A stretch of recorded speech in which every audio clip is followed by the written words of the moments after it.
Actually, Kimberly, can you start you did it. Okay, awesome. Welcome everybody to the Empowered Women in Wellness virtual May event.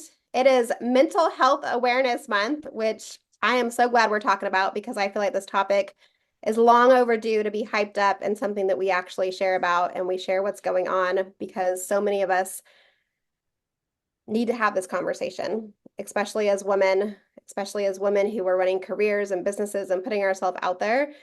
We need to create a space where it's okay and it's safe to feel like we can actually talk about what's going on. So often we have to put on a brave face, and maybe I'll speak for myself here. Maybe so often I put on a really brave face. I know nobody else does this, right? And I act like everything's great. You ask me how things are going, and things are wonderful. And I'm putting up a really good front, and things look good, right? If you go to my social media, it looks like I'm doing cool things, and like life is happening, and I'm taking my kids to sports activities, and I'm volunteering on this amazing nonprofit, and I'm a friend and a wife and a mother and a colleague and just a woman. And some days it doesn't really feel inside like it looks on the outside. And so I want to be able to create a safe space for us tonight to really dive in. And how do we make sure we're taking care of ourselves? How do we make sure that we are the number one person that we're focused on, especially for this next 90 minutes? Because I know once we go back out of the Zoom room together, life is going to happen and we're going to be making dinner and doing all the things. I want to make sure that we're putting ourselves first and taking care of us. And so I'll be your moderator. If you don't know me, I'm Darlene Holly. And I want to introduce a couple of amazing ladies who are here tonight to really share their heart with us and to share what comes up for them as they are out there supporting clients, helping other women in the world. And the first person I want to introduce you today is Misty Kerrigan. She is a distinguished business psychologist, a renowned author, accomplished international speaker, and successful podcaster with a profound dedication to exploring the intricacies of the human psyche and behaviors. And she has established herself as a prominent practitioner in the field of psychology. Through her esteemed career, she has focused on comprehending, I don't know if I said that word right there, the multifaceted pieces of the dynamics of human behavior within diverse contexts, including nonprofit organizations, government agencies, and corporate entities. And she is a rock star, and I can't wait to have her come up in just a minute. And also, I want to introduce you to her counterpart on the stage tonight. I have with me Dominique, who is deeply passionate about mental health healing and helping others grow into the best versions of themselves. She's got a master's in organizational leadership and brings both structure and empathy to the spaces that she holds. Dominique is currently completing her graduate program in marriage and family therapy, woot woot, and gaining hands-on experience through her work at the Grove Counseling Center at the Riverside County Behavioral Health Department. That's a mouthful. And she believes in creating safe, real, and restorative spaces where people can reflect, connect, and take meaningful steps towards wellness. Welcome these amazing ladies who are going to share with us tonight. I'm going to first hand the baton over to Misty, and let's see where we go. Take it away, Misty. Ladies, welcome. I would love for us to take a deep breath, kind of ground ourselves a little bit. I did learn that if we exhale more than we inhale, that we're getting rid of more CO, what is it, the non-oxygen, and then we're breathing in more oxygen. It helps ground ourselves and it helps our center and our circulatory system. I didn't Google it to see if it was true, so we'll see. But so just taking a deep breath in and then exhaling out. Now, I am very excited for tonight's topic, just being thrusted into mental health for over 25 years in my career. But I want to take it from a couple of different spaces. So you'll see me, I'm going to pop on, I'm going to kind of give you work and career and business. And then we're going to give the ball over to Dominique, who's really going to take it into that mental health aspect. But I want to ask a question right now while we're all here is, how do you, or how does anyone, not just yourself, but how does anyone measure mental health? Mm. You know, when I get a fever, I'm like, I know I'm feeling kind of warm. I could feel warm. I put a thermometer, right? And I'm like, oh, 101 degrees. I need to intervene. Something needs to happen. I need to take a Tylenol. I need to take a bath, right? Or if your kid gets a fever, you could tell there's different signs. But how do you know if your kid gets a fever in mental health or needs help with mental health? So we're going to talk today, and I want you to look at mental health from a 360 view. So, from a full turnaround in what we're always thinking about, right? What is your personal mental health for Mhm. yourself? Fill your cup first, right? First, but also, what's the mental health of your marriage or relationships you're in? What's the mental health of you as a parent or a mom, right? And your mental health's going to differ from each child. Anyone here have raising more than one kid or raised more than one kid? Or, I think even when they're out of the house, they're still in your heart. So there'll always be that relationship as it transforms, but there's still that each relationship is different. And then the last I really want us to think about, because I see a lot of business owners in here. Is that true? Business owners in the raise your hand. Is how's your mental health of your business? How's the mental health of your business? So as we walk through these different things, focus on yourself first. We're going to do a lot of great activities to be able to hit some self-awareness, but where it differs and where we're going to take it that next level, because Dominique is coming out of an amazing, what, Dominique, like that 2 years of study and research, and really looking, she is feet on the ground in this world, and she could tell you a lot of the mistakes we make is we're aware, but we don't implement. We're aware and we don't implement. And then the biggest surprise I had as we were prepping for this is sometimes we're not aware of what we're not aware of. Mhm. Woo! So without further ado, we're going to get to dive in and really take a good look. And I want to, this is a safe space. And I bet you a lot of us, this is a mirror because I've got to meet most of you in these windows. And I know how busy you are. I know how much commitments you make. I know how many nonprofits you probably help. I know how much you care about your company and your family and your community. And wearing Mhm. all those hats, there is some wear and tear that sometimes we don't even realize. So, Dominique, take it. All righty. So first and foremost, I just want to say thank you all for joining and just welcome. And I'm so proud of everyone in here for just prioritizing their self today and really giving yourself what you need. I don't know if this was your first time at a mental health or maybe workshop or your 100th, whichever it is. This is so awesome that you have a space for you, right? And that you came. So I'm interested. There's a few people in here I don't know. So if you can drop your name in the chat, I think that would be awesome to introduce yourself. As you know, as mentioned, I'm Dominique, and I am in training right now to be a therapist, and I finish soon, so this year. So I was super excited about that. So before we dive in, I just want to say that this is a safe space.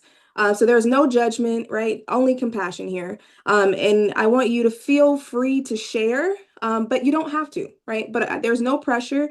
You're welcome to participate as much as you feel comfortable. And I think confidentiality matters, right? And so we want to protect each other. And so whatever is shared in here, I say that it stays in here, right? That we do not share and talk about each other, right? We want to lift each other up in this group and in this session today.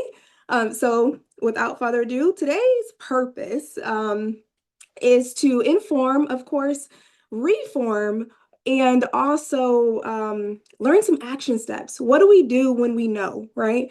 But I love what Misty said earlier about sometimes we don't know. We don't know what to look for. We don't know the signs. And so we'll get into some of that today and we'll be able to discuss a little bit.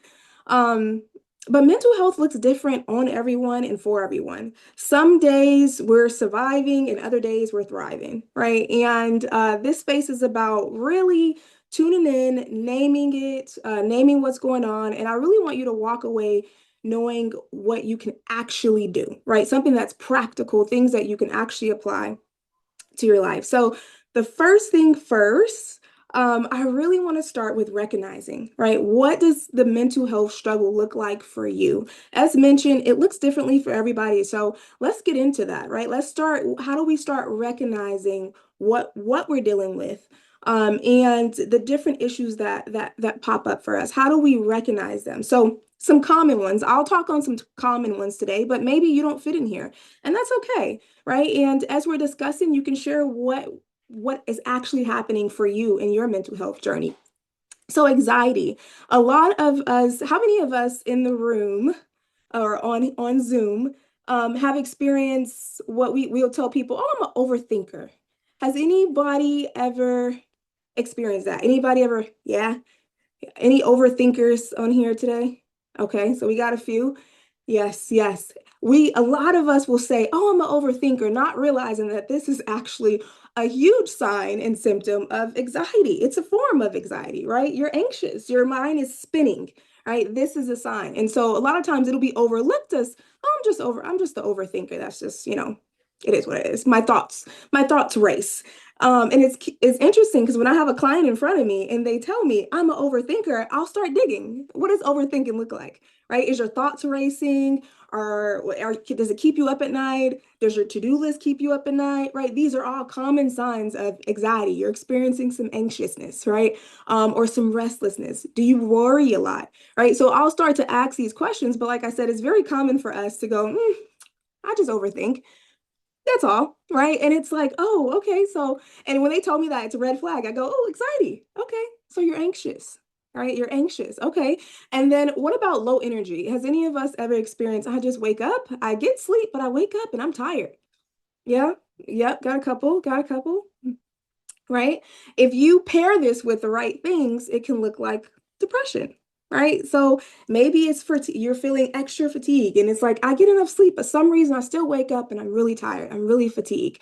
I have low energy, not experiencing even on an 8 hour sleep. I'm still experiencing this, or disconnection, or sadness, right? And so, have you ever cried and not knowing why? Can't figure out what's wrong. Why am I crying? I have no idea. Today was a great day, right? I don't know if I have any of you out there, but if I do, I really want us to start calling out these symptoms and going, it's not just another day. What's happening? What is your body telling you, right? What is your emotions telling you? Sometimes we don't know what to call it. We don't know how to identify it. But I think it's so important that we figure out what's happening. Why am I crying? What do I feel? Am I feeling something? Is there something heavy there that I haven't addressed yet? Right? Or what about this? Have anybody ever just been irritable? You have no idea why. Nothing went wrong. It's just, please get away from me. Don't talk to me and leave me alone. Right? Has anybody ever experienced that one where you're like, what is happening? And my chest is tight and I don't want you here. Right? And I know I can't be the only one that has experienced this one, right? Yes, yes, some irritableness. And that could be related to stress, right? That's another one that's common when you feel super tense and you're like, I don't know why, but I can't deal, right? I can't deal with you or anybody else, let alone myself. So let's just stop. Right. And so this is another one. And people will come in and they'll be like, oh, it's just another day. And I'll go, what's happening in your life right now? All right, what are you experiencing? What are you seeing on a regular day? What does work look like for you? What's your schedule look like? Are you setting boundaries? Because what you're telling me by your symptoms is that you're stress. You have a high stress that is happening for you right now, and it needs to be addressed. Another one that I'll talk about, because we have a lot of business owners here, as Missy said. So let's talk about exhaustion. You just feel exhausted on a daily basis.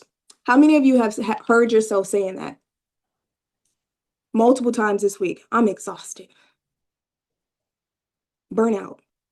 Right? If you come into my office and you tell me I'm exhausted more than 5 times in one sentence, I'm going to ask you for more details. But on top of that, I'm definitely going to go, how's your schedule look?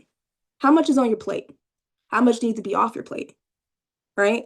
And so what it sounds like to me, how many of us didn't recognize sometimes putting those symptoms together and going, oh, that could be what's happening. Yeah, that's true. I could be experiencing high stress. I could be experiencing some anxiety and not calling it anxiety. I could be experiencing some burnout. These things often can overlap, right? And I think it's important to know how they show up. They can overlap in surprising ways, right? So you have physically, they can show itself.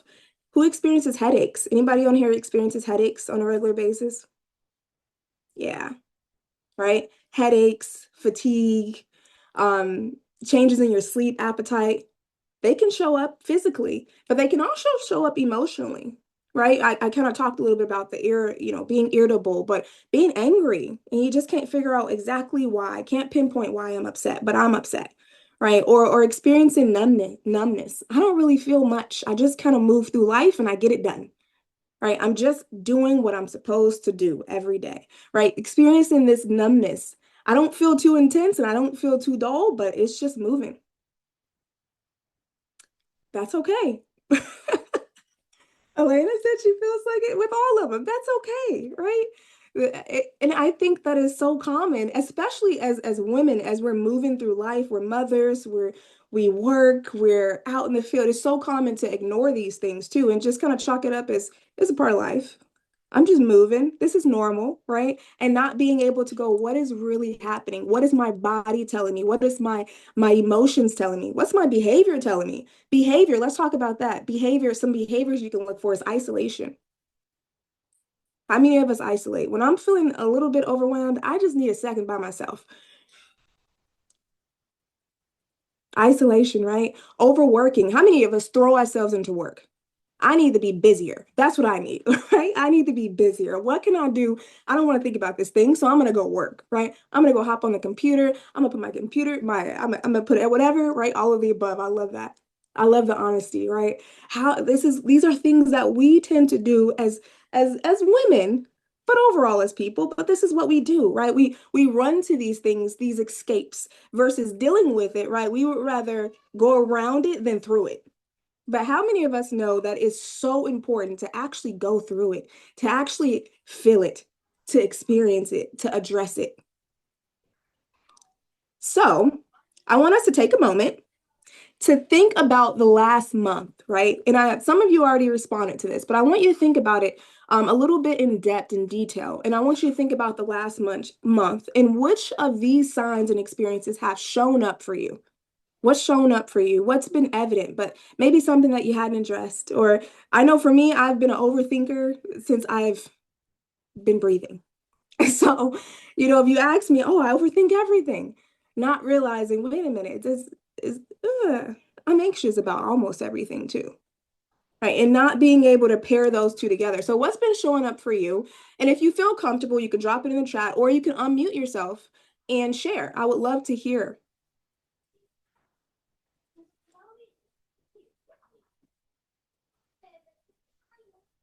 Overwhelmed. Overwhelm. I like to say that I make up stories for Yeah. myself, and probably 9 out of 10 times the story is not actually what's happening for the other person involved in the experience or what actually comes, like ends up happening at the end of it. But I'll like Mm, start thinking about something and I'll feel either guilt or I'll have a lot of emotion or feeling about it. And I've been naming it for myself. Like, Darlene, are you making up a story right here? Or is there actual evidence mm, for this? And sometimes that stops me in my track and can really help like reframe it right then. And yep. other times I've noticed like I'll still keep making up the damn story. And then I'm like, hold up, like I need to stop because it'll eat me alive for like 24 to 48 hours sometimes. And I'm like so worried about something and then it doesn't always Yeah. like the impact's not really what I'm telling myself in those moments, or at least it's not as big as I'm making it, I should say. Okay. Thank you for sharing that. I think that's powerful what you do though. We have a name for that. We call it put thought record, or you can do I like to put your thoughts on trial, right? So like as you're having the thought, put it on trial. What's the evidence? What evidence do I have to prove this thought to be true? Right? If I had to put this in front of a judge, would it pass? Right? What's the evidence? Who's fighting for it? Right? And it really helps us to reframe. So I love what you do. It sounds like you pretty much do that. And I think it's so important to catch it before it goes off. But I love that. Thank you for sharing. We'll see. We got a really good one in the chat too. It says It's not doing enough, not quickly enough, Mm, not perfectly enough, not feeling like I am enough from mm, Stevie Wonderful. Really well said. yeah, that is powerful. I think thank you for sharing that, Stevie. I think that's so powerful. I am not enough. I think that is such an interesting way to put that. And I think it goes to what came to my mind is what lens we wear, what core belief we take on, right? And so, wow, thank you for sharing that. Was there another one I think popped in the chat? Someone else also feels that frequently. Mm, Elena in the house. I like this one. wow. It says, I used to feel I have to do it all to make sure it gets done. Ooh, Yeah, that's a Hi, good one. good Thank you for morning. sharing that. Good morning. Good afternoon. Good evening, sisters. I'm trying to cook for my mom and do some stuff, so I have the camera off and going back and forth. But I'm listening and I'm trying to answer the questions. But I used to feel that way, and the reason I used to feel that way is because God got my attention and forced me into retirement. Mm, I keep doing it. This job is going to kill me. So yeah. I had to sit back and I have no choice now but to heal and sit back and realize why was I just going and not addressing my body, listening to my Mm, body. yeah. Yeah, that's powerful. That's powerful. I definitely think like I mentioned, your body will speak to you, right? And I always tell clients that's not, you don't want to wait to that point, right? You don't want to wait till your body's telling you to stop. And you don't want to wait till your emotions are telling you to stop either, right? You don't want to wait to become so much. So, wow. And I love the fact that you said that God knew how to stop you and slow you down and sit you down. And I thought that was so powerful too. Thank you so much for sharing that. Hi, this is Linda. Yes. Can you hear me? Yes. Hi. So I can relate to everyone you mentioned, but specifically high anxiety levels, overthinking. I lost my house in the recent Eden fires. And so just having to start over from scratch has like really Mm, been a nightmare.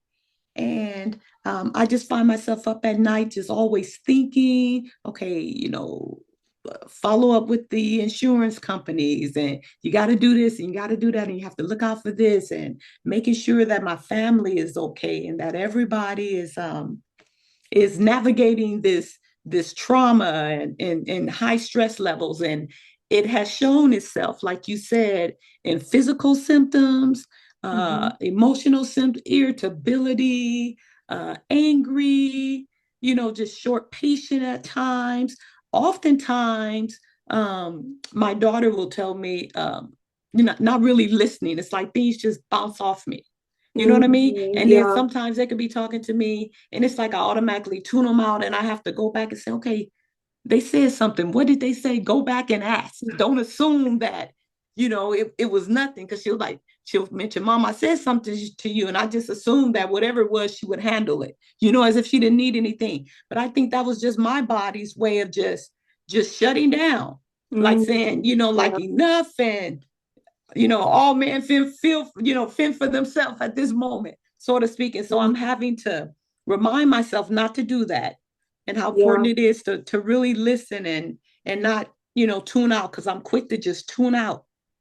Yeah. Yeah. Yeah. Wow. That's wow. So first of all, I just want to commend you for smiling so much. Oh, thank you. Thank you. To be able to smile through it, wow. Right? Mm-hmm. Like, Mm-hmm. wow. Yeah. So, but thank you so much for sharing that. I've definitely experienced that myself. I'm sure somebody else on here has experienced that one where you shut down when it's too much, when it becomes overwhelming. So wow, thank you for sharing that. Anybody I else? I Yes. would love to share. This is Kimberly. I would love to share the fact that this month has been a very full month for me. I honestly haven't had more than a few days at home, and I got home late last night from a business trip. And today I had a 9:30, 11 o'clock, a 1 o'clock, a 2 o'clock, a 4 o'clock, and of course we're here at 6 o'clock. And I decided that the 9 o'clock wasn't happening and the 11 o'clock wasn't happening. And it's so funny. I texted a friend and I said, and I've been talking about slowing down. I'm a go, go, go, go, go. I have tons of energy. I want to save the world, change the world all in one breath. But there are times when I'm like, nope. And this morning, I called one of the ladies on the call, Elena, and I said, I don't want to go, but my body's like, get up and go. And so I really said, I need you to talk me down. And that accountability, even in that process, for me is, recognizing, okay, slow down. Mhm. Because if I don't, God will make sure that I do, like Valisa said. And so that was good. And I love what you shared. Thank you. Mm. So good, so good. Thank you all for sharing. Is there anybody else who would like to share who can relate to some of these things? And yes. I'll share. I have some of the opposite of Kimberly in that I've been traveling very frequently and now I'm home. And I'm feeling like I should be doing something else, right? There's plenty of things to do around the house, Mm, but I feel like I should be traveling. I feel like I should be doing this, this, this. And so there's anxiety on both. It's crazy. Anxiety on both sides. It's because when I'm traveling every week, it's stressful.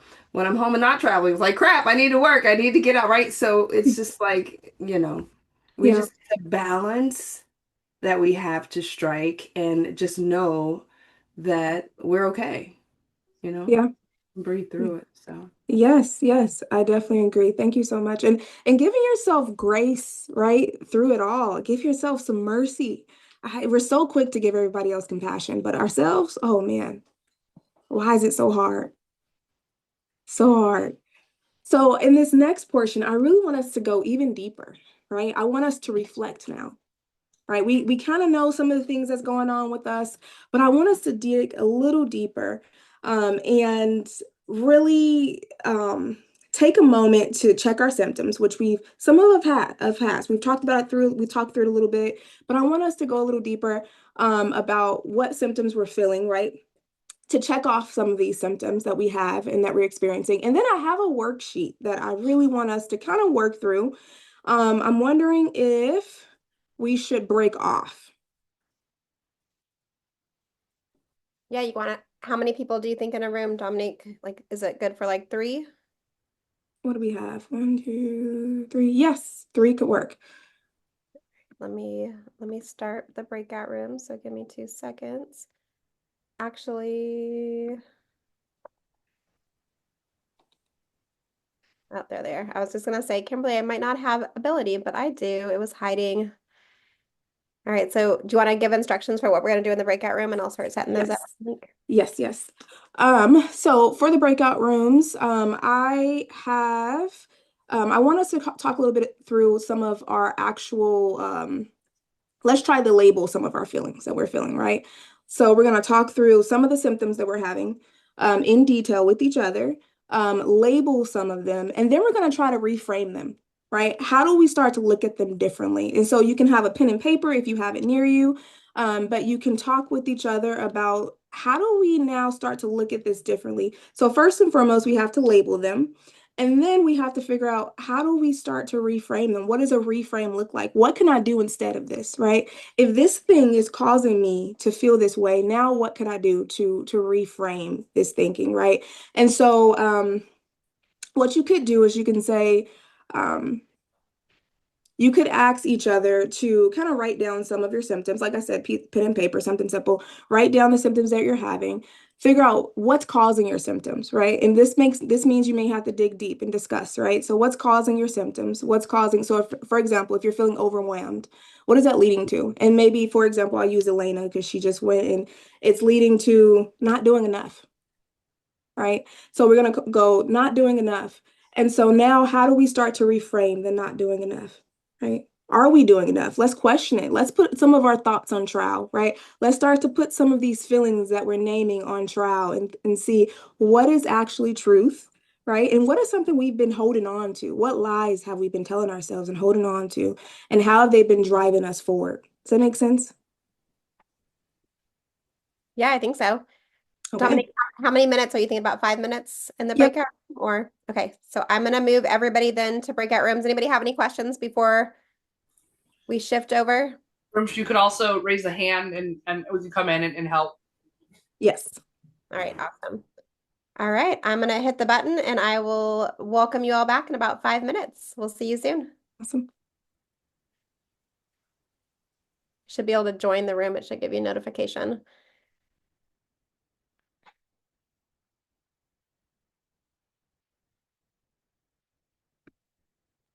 Or are we all doing it? You don't have to go if you don't want to. You can. Okay.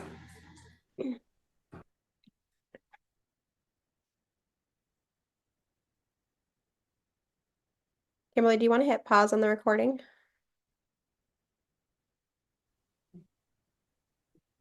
All right. Welcome back from the breakout rooms.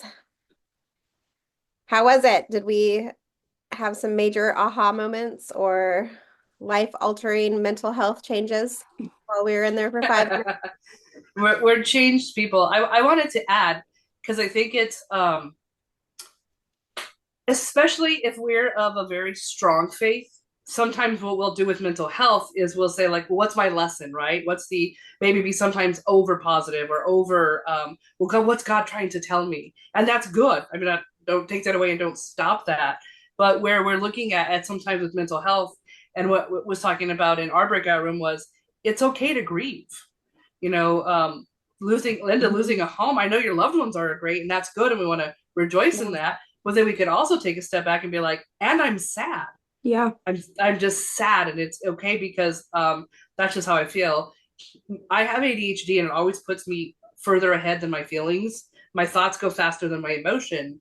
And what I had to do, and I still work on it, I'm not an expert in that sense, but is to take the step back and let others have feelings and not try to cheer them up, or not try to look at the silver lining. And Kimberly could attest, but really just look at, like, wow, like, let's just be in this moment, and whatever we need in this moment we could bring to this moment, and then go to, like, you know, like, the sun will come out tomorrow, and singing and dancing and being overly positive, and giving it to God, you know, like, he doesn't give us more than we can handle. Yeah, but there's sometimes to be like, sometimes I feel like I've had enough. So wanted to add to mental health that sometimes it's not about fast forwarding through our feelings, but really feeling the feelings. And for me, that's one of the hardest things to do. Mm-hmm. So good, Misty. Anyone else want to share? I wouldn't mind. There's a balance, there's a tightrope that I feel like I'm walking, and I was the only one in our group walking a tightrope, and mine is between faith and fear. So I feel like mental health, when you throw in spirituality or Christianity, or right, it just an added layer of, but I should be doing this, right? Which is stressful in and of itself, right? I'm fearful, but I'm not supposed to be looking at what I see. I'm supposed to be looking at the power that God has, and the fact that I have at least mustard seed faith, right? And it's not what things look like. It's right. He's never let me down. So I spend a lot of time there, but then all of a sudden it's like, oh my God, like, I only have that much money, and I'm not traveling. What am I going to do? I'm never going to be able to, right? So it's a tightrope with an added spirituality and guilt, not having faith. So much. I just wanted to identify that. That was so good. I felt like that was so good, because I think a lot of us in these windows could attest to that.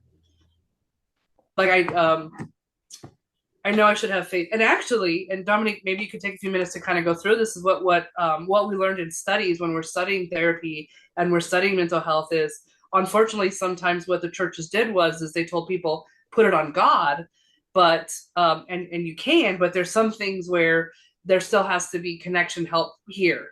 There still has to be things that I do, and not just put it all up to him, but also be able to then walk in faith, not sit in faith. Yeah.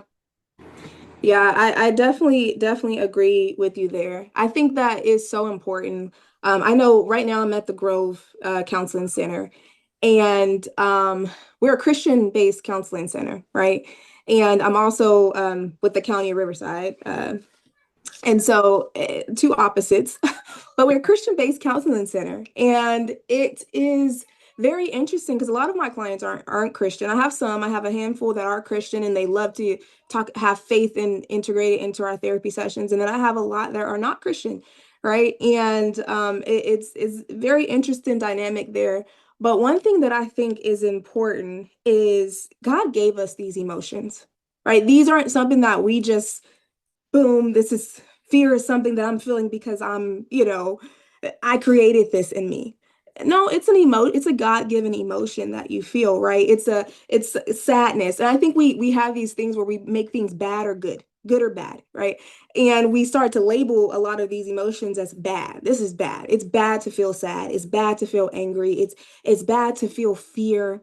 And I do think that, you know, in a lot of churches, fear is just this thing you don't do, right? And I understand where that's coming from, but I also understand that it's a human reaction. It's not something that we ourselves created in us, right? It's an emotion that God has given us.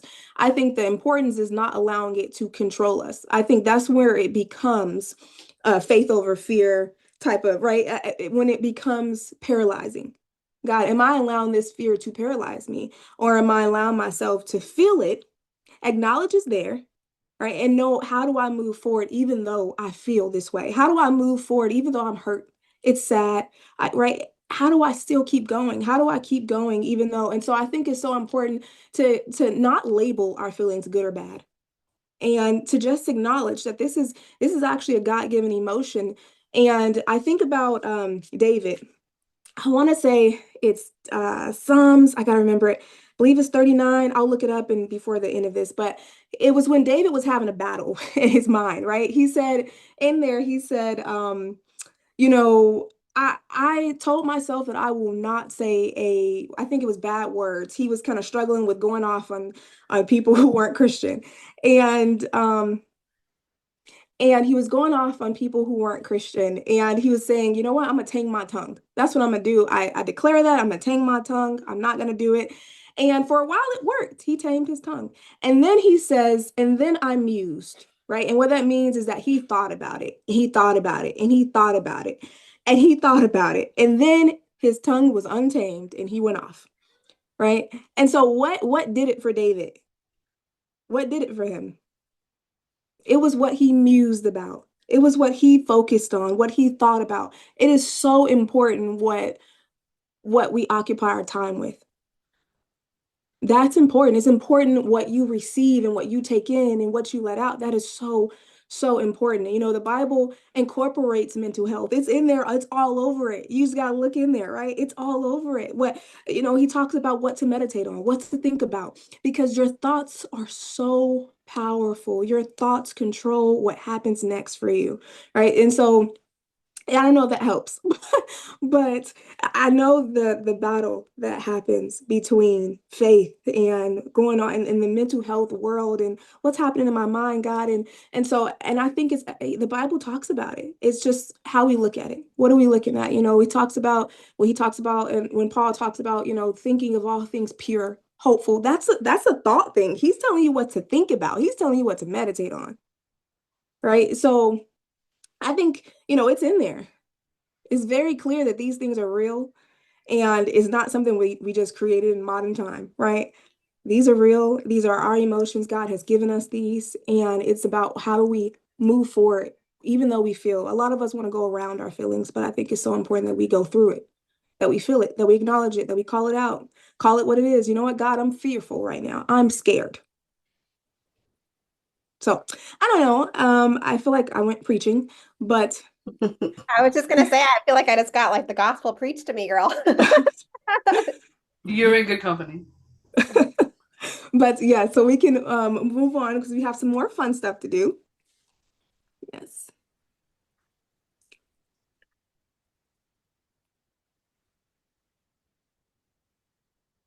While you're doing that, I just want to say it's nice to know that I'm not the only one going through it. Can I just Oh say no. that community and knowing that other people are dealing with the same thing makes me feel like I might be okay. Oh yeah. Also, can I say something? Yes. Oh, um, it's so easy for us to seek um, medical attention if we break a leg or break a thumb, anything physically is not a problem. I can remember even growing up, if someone broke a leg and for some reason had to get like a hard cast, I remember they would like go up and down the street with a pen or a marker so people can sign it, show it off. Look at, I broke my arm, but it was something to um to look forward to doing, seeking that attention from everyone. But unfortunately, when it comes to mental health, it's like a taboo. Nobody wants to say I'm overwhelmed or I'm depressed. It's like you want to keep it a secret because I guess we live in a society where it's like survival of the fittest. And no one wants to be perceived as weak mentally, right? Because we know that the mind is what controls the body. And so um just putting that out there that, we really have to start embracing total wellness, not just looking out for ourselves physically, but also emotionally and mentally, because if the head is not healthy, nothing else is going to be healthy. And especially as women, our family really relies on us, not only just kids, but if you have like siblings and parents and, you know, it's just, everybody's pulling from us. And so we really have to check on our mental health on a daily basis to make sure that we're okay, knowing that so many others are depending on us. And that's something that we can't try to hide, because I see a lot of people hiding it. And pretty soon they're turning to other substances, like alcohol or drugs or whatever, to try to like medicate, right? Because we don't want to go to the doctor and say we need help. So I'm so happy with today's forum, and I hope this is just one of many more because it's so needed. It's only a few people here now, but I'm sure as word get out, more people start tuning in, but we have to make this comfortable conversation. Oh my gosh, Linda, you nailed it. And I really love, because I think one of the first things is that to recognize, we talked about. So we recognize a little bit, try to understand it a little better, and then we ourselves get to stop and reflect. It's almost like, when you were raising your children and they had an emotion and you're helping them work through that emotion, like you're stopping them, like, okay, are you hungry?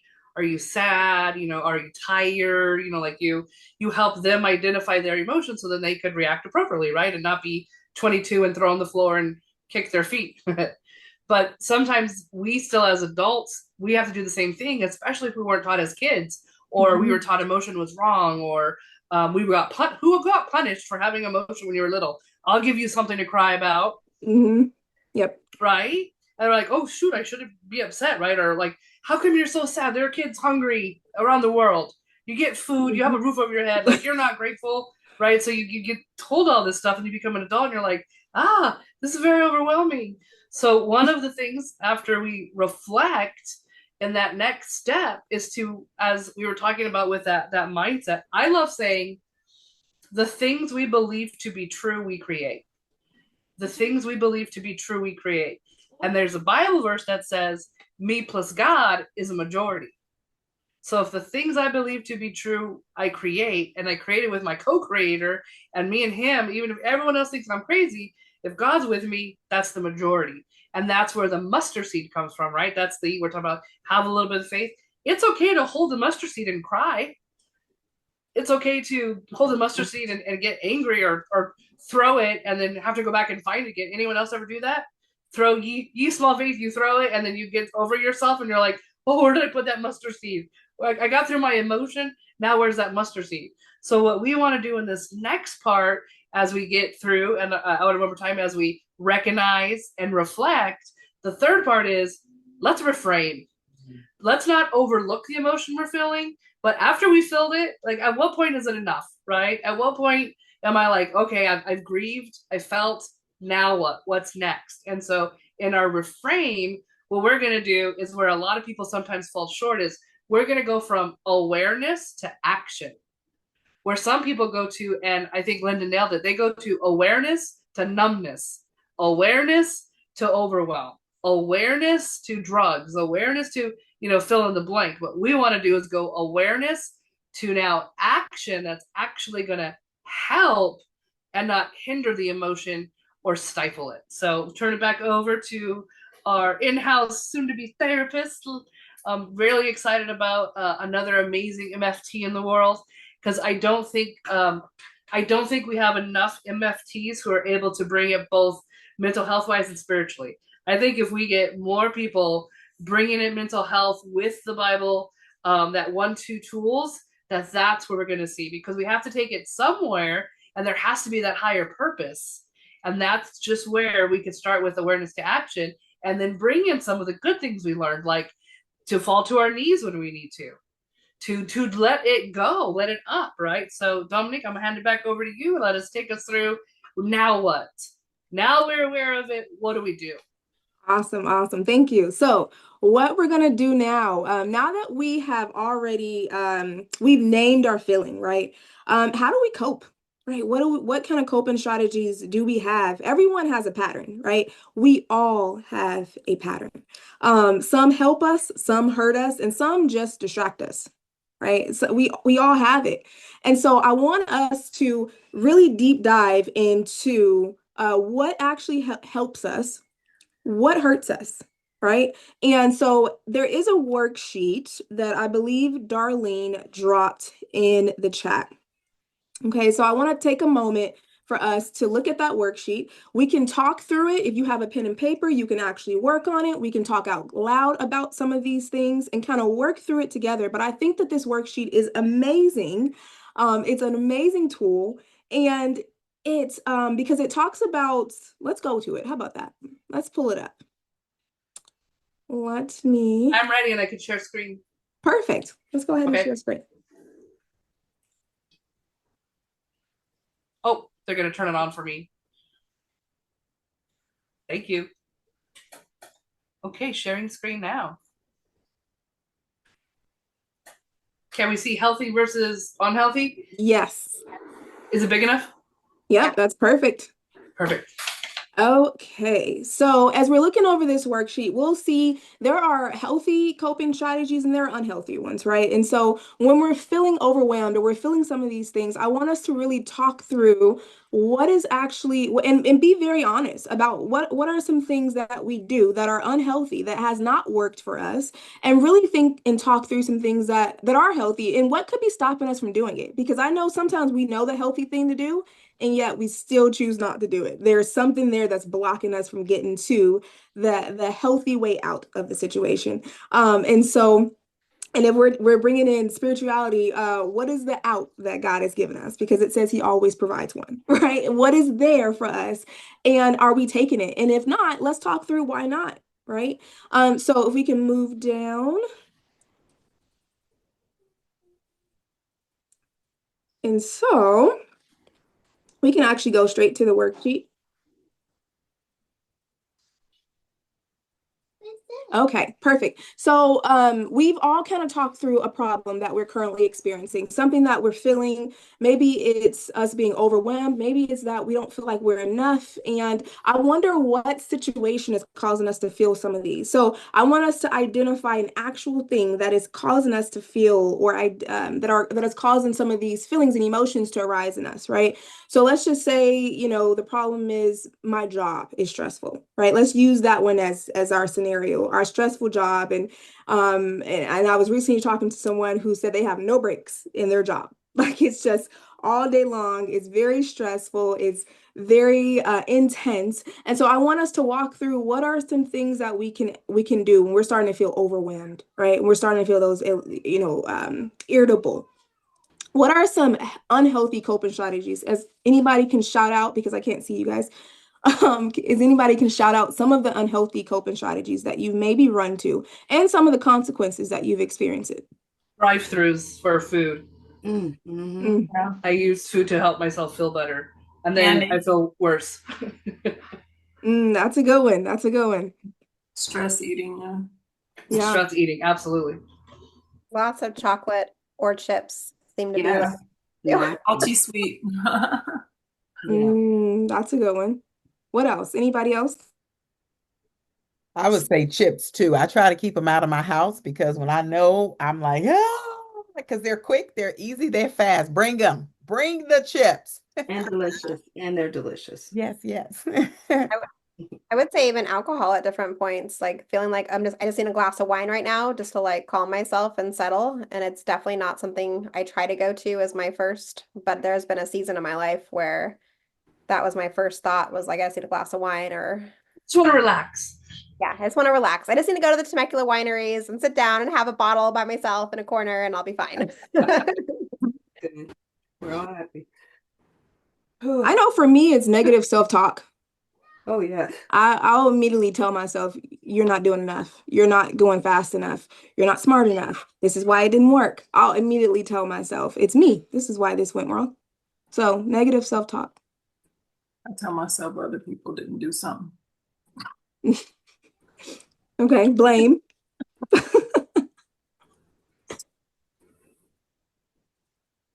Mine is going to sleep, and I know that's a sign of depression. I do understand that, but it's like a overwhelm. You know what? I have too much to do. I'm out. I'm going to take a nap. Checking out Yeah. people. Yeah. Yeah. I would say like overventing or oversharing and just talking too much when I just feel overstimulated. Mm, that's a Ditto. good one. Yeah, That was a that's a good great one. share. It was. Yeah, I've done that one too. Avoidance, kind of turtling. Let me tuck my head and my legs in here and just sit here in my shell. Mm. Yep, yep, that's a good one. I've done that one too. And so let's talk through some of the healthy strategies. What healthy strategies could we incorporate into our daily lives? Good evening again. This is Valisa. I'm trying to listen to everything, but one that I've been incorporating a lot is saying no. And I Ooh, don't care if I hurt somebody's feelings. If I'm to the point now, I don't. No is no. I'm not going to do it. I'm not going to stress myself out. If Yeah. God didn't lead me to help you, I'm there for you, but I'm not going to go beyond what I'm supposed to assist with. that's a good one. Setting boundaries. Setting boundaries. Yep. One of the things that I learned probably maybe 4 or 5 years ago, and it goes along with like the saying no piece, but for me, it was asking myself the question, if I'm saying yes to this, what am I saying no to for myself and the goals and the Mm, impact I'm trying to make in my own life and in the world that I'm trying to create? And that was really powerful for me to like to really reflect back because I used to be a yes person. I would say yes to volunteering at the PTA, doing all the things, carpooling, driving the kids, like helping collaborate, like do all the things. And then I was noticing that was I was having like hesitation and resistance when it was time to show up and do those things. And I didn't like how I was feeling in those moments. And so that's been a really great question for me to reflect on. If I say yes to this, what am I saying no to for myself? I like that. yeah, I like that too. That's really good. Yeah. Taking deep breaths. I find Yeah. that when I think we naturally sigh, when something happens and we're like, oh, our body's trying to say take a deep breath. So a sigh is that, but it's only one, it's exhaling more often instead of getting the inhale. So Yeah. consciously taking that frustration of a sigh and utilizing the whole breath. That's good. I want to add one that Kimberly Smith Austin taught me is changing my environment. So if I could just get outside for 5 minutes or walk for 5 minutes or some sort of movement, even if it's standing up and dancing, any sort of change in environment or movement helps reset whatever's going on. Yeah. She wants me to do it more, but I'm just happy that I do it. Yes. Yeah. Yes, I was going to say the same thing. I'm quick to listen to music. In fact, most of the time I have it with me on my cell phone. I carry my earphones with me, and I'll just tune out for about 10 minutes and put on some R&B or whatever I'm listening to, and it's just instant therapy. Yeah. I can literally feel my emotions regulating and my mind and body calming down instantly. That, and when I don't do that, I keep a lot of scriptures on my phone. So then I can read, cast all your cares, to the Lord, et cetera, different scriptures to help me. Yeah. And then I do a lot of walking as well. That's good. Love that. I love everything that you all have shared because they're very helpful, useful strategies. And one of the things I thought about too is for me, I sit in silence a lot. Now, that doesn't mean there aren't things going on in my head, but I sit like all day and people come to my house and be like, well, where's the note? My mother loves music. It drives me. I love music, but I can't work in that environment. And even when I go out and run or ride my bike, a lot of times I do it in complete silence because I need those downloads to come in. And if I've got noise, and this is my thing, but then there are days I'm like, ooh, let me get some music, like Linda and so many of you. And I'm like, because I'm really feeding my spirit, feeding the thing. So good. Yeah. I love Kimberly, that's such a great point. And I think in this too is what am I healthy, what am I unhealthy, but also what do I need in this moment? And Linda, you kind of made a great point. Like sometimes it's R&B, you know, sometimes it's the Bible, sometimes it's a book, right? So part of the awareness and putting into action is if something's not working, I could go to something else. I'm not broken. Like it just that coping skill, as we might have called it, is that just didn't work right now today in this moment. Music wasn't working. Okay, let me come over here and see what's next. Yeah. That's powerful. That's good.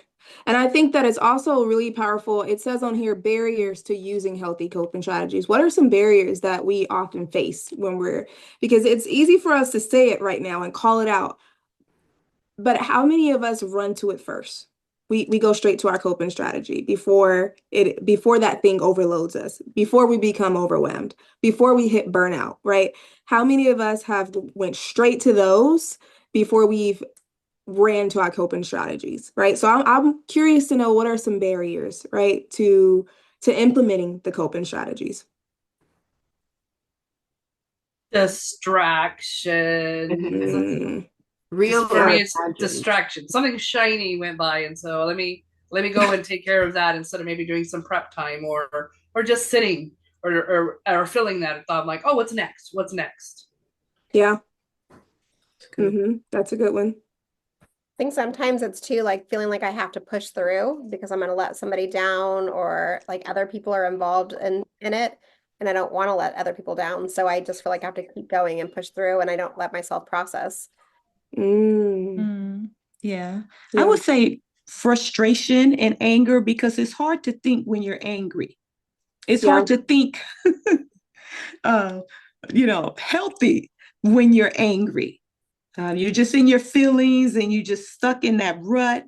So my goal is always to avoid getting angry so that I'm free to think clearly. If that makes sense. It makes sense. I'd say isolation and catastrophizing, like I'm the only one. Yeah. I think that's why this is so beneficial. I've heard I've been on a Zoom call where instead of calling it breakout rooms, they call it breakthrough rooms. If you think about acne, breakout, it's not like a positive thing. Breakthrough, it's just like once you just know I'm not the onlyest. Yep. Then all is well because somebody else is surviving this, and so can I. Yeah. So true. Yeah. I know for me, I isolate, but I'm also very introverted, and it also like gives me energy when I'm alone. So it's an interesting thing, but I'll isolate when I'm feeling really overwhelmed. And I know one thing that it's interesting because I'm also I love connection too. So before and then after I come out, I will run to someone. And a lot of times it'll stop me from isolation. I'll have the conversation, I'll talk it through, I'll call a mentor and just get some feedback. And I think one thing that hinders me sometimes from doing that is exactly what you said. I'll think no one will understand. No one will get it. So might as well just keep it to myself. Right? Like no one will, I don't want to burden people. That's another one. That's a big one. I don't want to burden anyone else with my stuff. Right. And I create a barrier in my head. Right. I know that for me has been a big one in the past and just being able to talk it through. Anybody who knows me, I'm huge on on just getting feedback and getting advice and getting wisdom. I'm really big on it. But I know that when it gets really overwhelmed, that is one of the things that I will instantly do. I need to just go and lay down and keep it to myself for now. So that's a good one. think you bring up a good point though, is that am I isolating to recharge because I'm introvert, or am Mm-hmm. I isolating to avoid? But Yep. going back to awareness is maybe some of the good things for us can also too much have a consequence. Absolutely. So it's back to that awareness. Okay, am I a little bit now I made this healthy coping, even exercise. I mean, there's studies that shows too, you can make that unhealthy, right? Yep. So Yep. did I make this healthy strategy unhealthy by utilizing it maybe too much, or where Yep. it's now hurting me instead of helping me? Yep. That's good. Powerful. Yeah, because I think someone actually mentioned talking to other people. So yeah, it can be a positive and a negative. And I think it's so important to know where you are. Someone was going to say something? Sorry. Go ahead, Kimberly. I was just going to say, all of you probably know I exercise probably twice a day, once or twice a day. And there are often times when I check myself and say, okay, Kimberly, what are you trying to accomplish? Now, I do it for health, right? Mental, physical, emotional, spiritual, all of that. But there's sometimes when I'm like, okay, I'm gonna go run 8 miles. But then my spirit is like, no, I don't want to run. I don't want. And so I have to talk myself off. And I'm notorious for talking myself higher. I go out for 1 mile and then I end up with 5 because it felt good. And You so don't say. it's knowing that line where it Mhm. is healthy and when it's unhealthy. That's Yep. what we got to check ourselves. Yep. I think you nailed it, because even sometimes like having some chips, like I'm having a great day and it's not emotionally eating and I'm eating a great sandwich, like I want to have chips, but then I don't want to do the woman thing sometimes, which is now I feel guilty. I should have had a salad. I should have grabbed the carrots. I should have all loved myself, when it's like, no, I wanted chips, I had chips, and this morning I already exercised 200 extra calories, so no guilt. I'm just in this moment enjoying some chips. But with our brain, sometimes we could make anything negative, even when we are taking care of ourselves. Yes. So as we're going to wrap up soon, as we're about to wrap up, I want to send us off with some, what's this? Oh, I love that, Elena. Very good. Anybody else have any extra thoughts before we start to move forward? I want to send us off with some real world mental health strategies. I think we've definitely talked through some right now. And I definitely want you guys to download this sheet, right? Download that sheet, finish the sheet, go ahead and write it out. And I want us to put it somewhere where we can see it. I don't want it to be something that is, I had a great workshop and we talked through it. It was cool. And I'm not going to use any of this stuff though. Right. I want us to leave here and have some real things, some tangible things that we can pull, right? Because we're going to feel these feelings again. You're going to feel overwhelmed, right? You're going to feel irritable. You're going to have these emotions. You're going to feel afraid. So what do we do when we feel those? And I think it's great to talk through and go, exercise is a good one. I think that is great. And if that means you jump up out your seat and are you going to jump up out your seat and do 5 jumping jacks? I think you can. But being able to actually implement it and going, you know what, this is something that's real. I can implement this tomorrow. I can implement this right now if I start to feel anxious. I want us to really have something to take with us. So please download the sheet, take it with you. Please complete it. But is there anything else that you guys can think about? Like for me, I think asking for help. That's one that is easy, right? I won't say easy. Let's take that out because we know that sometimes asking for help is not easy, right? But it's something that we can all do, right? Asking for help. And maybe you're like, I don't know who to ask.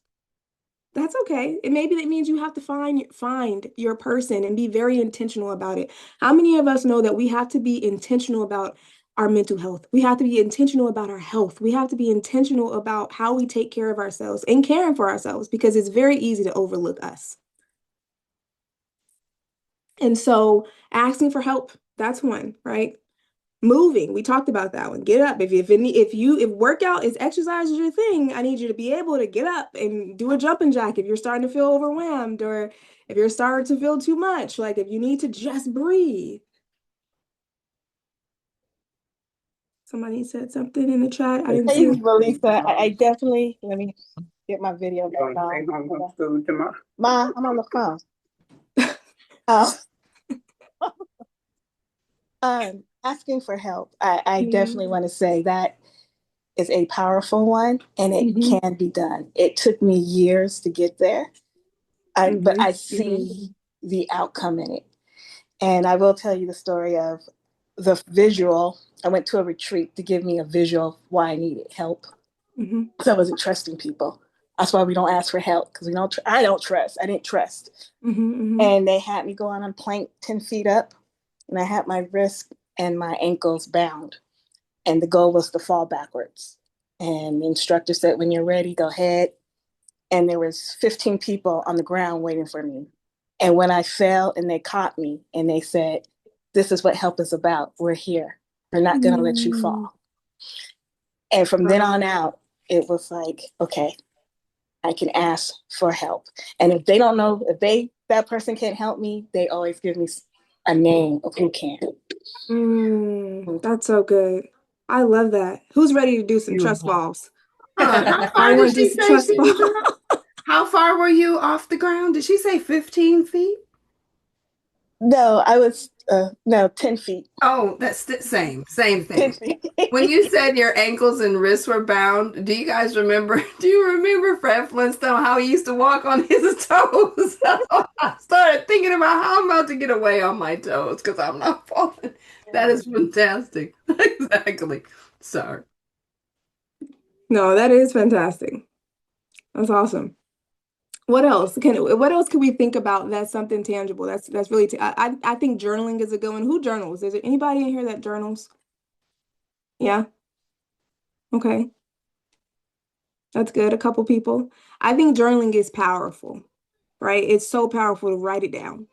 And even for me, I know for me, I'm gonna be honest, I like to write things down. I don't necessarily like to journal, but what I do like to do, I like to do like entries and I put them on sticky notes. Same thing, you're getting the same results, but and for me it's gratitude, right? So gratitude. So I think about what happened today that I could be grateful for because there is something. And it's beautiful because when you can look back at the past month and see all your sticky notes or all your entries, all your journal entries, and go, wow, like there's something every single day I was able to be grateful of. I was able to take with me, right? I think that's another one that's pretty simple, something that's tangible, something that you can look back at and reflect on a daily basis. Yes. I love it because in the Bible app, YouVersion Bible app, I love it because it has that one section where you put your prayers in there. And you can skip past it, but I put my prayers in it. And so often it comes up and you can either respond to it or just, and oh my Mhm. goodness, lately it's been coming back and I'm like, Lord, you are working, you're doing a thing. And it's so inspiring because some days it's a struggle bus and Yeah. you write those comments in there and you just putting it in front of the Lord and then when you come back because it does it automatic. I don't get to choose when it comes back up and it's like Mhm. oh yes, yes, yes. So that is part of my journaling and then a traditional book journaling. So that's so good. Thank you, Dominique, for that. Of course. Yeah, I love that. I love that. So if you guys have that app, that's a good one too. Love that. Anything else you can think of that's something that you can run to fast?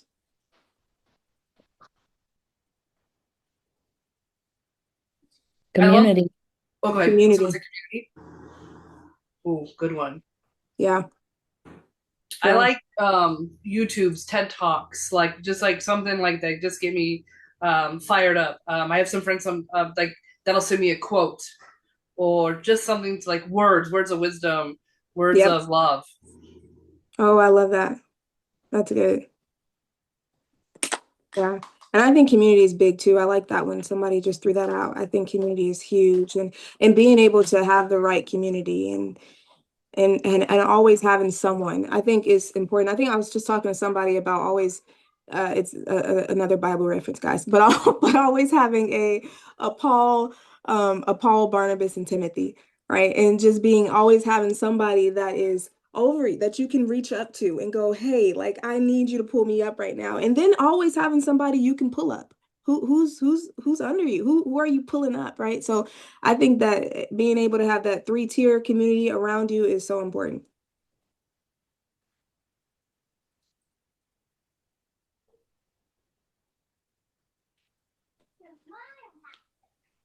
I think another one, a really good one, is a 30-minute tech break. Who agrees with that? Technology. I think is important because I don't know if technology affects you guys the way it affects me at times. I'll delete social media, and it's funny because Kimberly will make fun of me because she'll be like, "You off it again?" I'll be like, "Yeah, I deleted it. I deleted it. I needed it. I needed to stop for a second, right?" And I'll delete the apps. Some people delete the people that make them feel some type of way they're following, right? Whatever works. But for me, I'll delete the apps because it becomes overwhelming. And then right now the world can be sad. So so that I can avoid seeing news everywhere on Facebook and news on TikTok or Instagram, I will delete it. If I start to feel overwhelmed, like because sometimes the news is overwhelming, at least for me. I'm an empath, so it can be overwhelming to just see sad stuff all day. I can't watch it at all. And I saw it was crazy and it happened instantly, and I can't seem to find it anywhere, but on something somewhere, they said that the number of emotions that we go through, that we experience on social media in a day is greater than the number of that we've had it like in a lifetime potentially. Can you imagine? No wonder we're anxious. Yeah. We're going through all of these emotions in one day, and that cannot be good for us. So Mm-mm. tech break is good, maybe more than 3 minutes. Yes, Money's Yeah. absolutely. connected to it, so I got to keep some of them on there. I post and run, which is bad for business, but I don't allow it to do that for us. So, Yeah. and real quick, short story, a lot of the designers, creators of the social media apps do not allow their children on the apps because they know the negative ramifications and negative sides of it. So we should take note. I'm sorry. And yeah, that's all.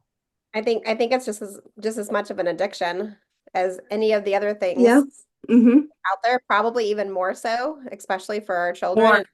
It's And I, more. and I can directly correlate how my day goes to how I start my morning if I start it with tech versus if I just get up and do my thing without looking at that lovely little phone device that's like calling at me and whispering and like pulling me in.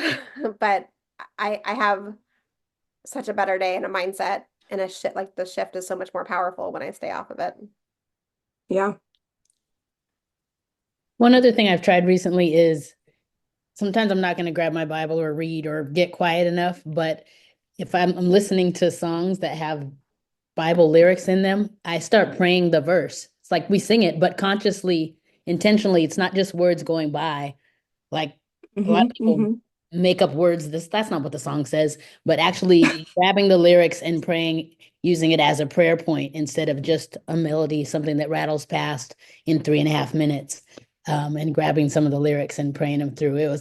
And then doing it slowly or repeating it. It was powerful. It was a powerful kind of move Yeah. away, step out of the moment when I did it intentionally and grab the word. That's good. That's good. Yeah, I love worship music. I feel I just feel so connected when I listen to it. And sometimes I'll listen to it, especially if I'm feeling overwhelmed or anxious, I will definitely turn on some worship music and it helps. It just reminds me. So that's good. That's powerful. Yeah.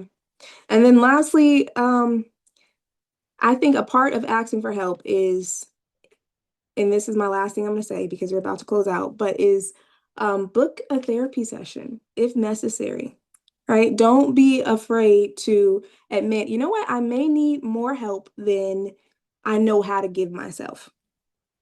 That's okay, right? It's okay to admit, you know what, I may need to get some tools and some resources and some strategies under my belt. And I may need some digging, right? Imagine a lie that you've possibly told yourself for 30 years, 40 years, 50 years. It may not be tomorrow you unlearn that in one day, right? You may need some support, and that's okay. I love somebody just said, let's normalize therapy. Yes, let's normalize therapy. I want to add too, just in case no one knows this. Therapists are like hairdressers. You might go to one and be like, I never want to get my hair done again. It's not you or your hair. Your hair is beautiful. It's that hairdresser wasn't right for you. So Mm-hmm. if you've been to one that just is like, I tried therapy 10 years ago, it didn't work. That wasn't therapy. That was the person. Sometimes therapists are Yep. just people too. But you find that right one, you Mm-hmm. find that one that clicks, just like when you have that right hairdresser and you'll go like, I'll get up at 6 in the morning because that's the one, right? Like you'll Yep. move mountains. Same thing when you get that right therapist, because you know you have the right therapist because you're getting results. You Yeah. know you have the right therapist because you're getting results. Mm-hmm. Yeah. Thank you for sharing. And then you know what else? One thing that I always add in my disclaimer when I am about to start a session, a brand new one with a new client, is I'll always say therapy is not linear.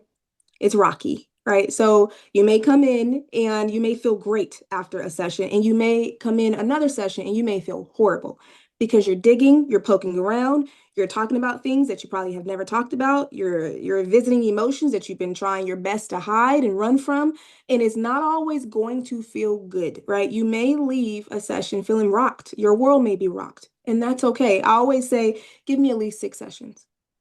That's all. Give me that. And if nothing happens, then okay, right? Like maybe I'm not the one for you. But I always say, realize that it's not linear, right? It's not one of those, it's not a smooth path. It can be rocky, especially if you have some stuff that you've been avoiding.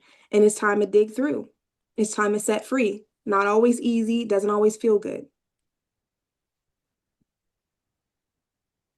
Thank you so much, Dominique. Misty, I don't know about y'all, but yes, like I'm inspired and I'm rethinking some of the stories I've been telling myself, the boundaries I've been putting in place, what I'm saying yes to, what I'm saying no to.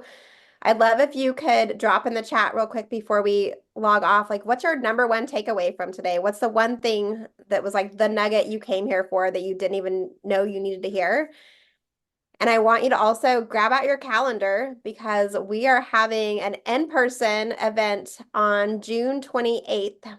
We are going to go hiking together and we're going to break bread together. I'm assuming like maybe we'll bring sack lunches or breakfasts or something, but we're going to go out to Fallbrook in Southern California. So if you are not living in Southern California at the moment, Elena, you should probably get a plane ticket for June 28th so that you can join us. Um, Yeah. you will be sending out communication for that probably in the next week or so with the time, the location, all that information. But it's by a river. It's going to be a beautiful day. If you want to come by yourself, amazing. If you want to bring some friends, if you want to bring your kids with you, you can bring them with you as well. But we just want to have a way that we can get out into community, get out in nature, have some fresh air. And then I also want to give you a very sneak peek because we do not have the date locked in yet, but in September, we're going to be having a humor workshop that's called Laugh More, Live Better, How to Add More Humor to Your Life. And the amazing woman, Karen, that's going to be coming in and speaking to us, was sharing with me yesterday that when you are in a sales conversation, you're speaking on a stage, or if you're just having a conversation with somebody, you can actually engage them more every time you use humor. You can pull them in a little bit further. They're going to listen a little bit longer. They're going to hang out with you. They're going to want to be in your sphere of influence. And so she's going to teach us how to use humor in our everyday conversations to build more community and more engagement. And she's also starting a nonprofit for handy capable individuals. And she is going to bring some of her students that she's been supporting to get more vocal. And she's using comedy to teach them how to start using their voice more. And they're going to do like 1 to 2 minute stand-up comedy acts for us at the end of her presentation as well. So mark your calendar. Like the last week of September is what we're shooting for. I'll have dates hopefully in the next week or two for what that will look like, but it'll most likely be in the evening and you won't want to miss it. It's going to be a super fun, humorous. We're going to get a 6-pack by laughing. We don't even have to walk that day. We're just going to have some fun together. All right. So what do we get in the, I just want to go through some of our takeaways from today. Somebody And said, before that, I just want to say thank you. Thank you for showing up. Thank you Yes. for logging on. Thank you for taking this 90 minutes for you. And there could have been a lot of other people here. They just couldn't be, but you chose to be. And I want to say, I want to honor that and say thank you. And then now, don't go ahead and read some. One says, I need to sit in my emotions. So just sitting in those emotions, love that. What evidence is there that my thoughts are true? That one is definitely going home with me as well. I learned to put my thoughts on trial and to challenge negative thoughts. And then put your thoughts on, same thing, put your thoughts on trial. What's the evidence and who's fighting for it? So many amazing takeaways. Thank you so much for taking time for you tonight. I know you could have been doing a million other things and you chose to come and work on you. Thank you so much. We will see all of you soon, hopefully on June 28th. Before you go, I'd love to get a picture. Oh, picture. Yes, Kimberly, that's Okay. all. Everybody smile. And if you are off camera, if you're able to come on, awesome. If not, we have beautiful pictures as well. Yay. 1, 2, 3. 1, 2, 3. Cheese. Yay. Thank you all. Hearts, Thank all the hearts, you. all the love. Thank you. Mwah. We will see you soon. Take care, ladies. Thank you. Thank you. Kimberly, can you hit stop on the recording?